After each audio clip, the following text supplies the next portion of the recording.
गांव के एक छोटे से कुचे मकान में एक औरत रहती थी। सब लोग उसे भूली कहकर पुकारते थे, क्योंकि वो बहुत सीधी सादी और नासमझ सी थी। मगर उसके दिल में सबके लिए मोहब्बत और खुलूस भरा हुआ था। एक दिन भूली औरत बाजार गई। सब्जी वाले ने कहा, आलू 30 रुपए किलो। भूली ने बड़ी मासूमियत से पूछा, भाई, अगर आधा किलो ले लूं तो कितने आलू आएंगे?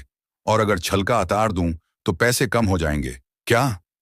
ये सुनकर पूरा बाजार हंसने लगा। पड़ोसना शांत भूली के भूलेपन का फायदा उठाने लगी। उसने कहा, भाभी, नया मोबाइल ले लो, उसमें गाने बजाओ तो दूध खुद ही उबलकर तैयार हो जाता है। भूली ने यकीन कर लिया। अगले दिन उसने मोबाइल पास रखकर दूध चढ़ा दिया। कुछ देर बाद दूध उबलकर सारे चौल्हे पर गिर गया। शौहर गुस्से से बोला, अरे भगवान, तेरा भोलापन तो कमाल है। गांव के बच्चे अक्सर उदास रहते क्योंकि उनके पास खिलौने नहीं थे। भूली औरत ने अपनी पुरानी पीतल की कटोरियां, डब्बे और पुराने बर्तन निकाले, उन्हें साफ किया और बच्चों को खेलने के लिए दे दिए। बच्चे खुशी से हंसने लगे और खेलने लगे। गांव वाले पहले उसका मजाक उड़ाते थे, लेकिन जब उन्होंने देखा कि भोली औरत सबके साथ कितना प्यार करती है और कैसे अपने छोटे छोटे तरीकों से दूसरों को खुश करती है, तो सबने उसकी तारीफ करना शुरू कर दी।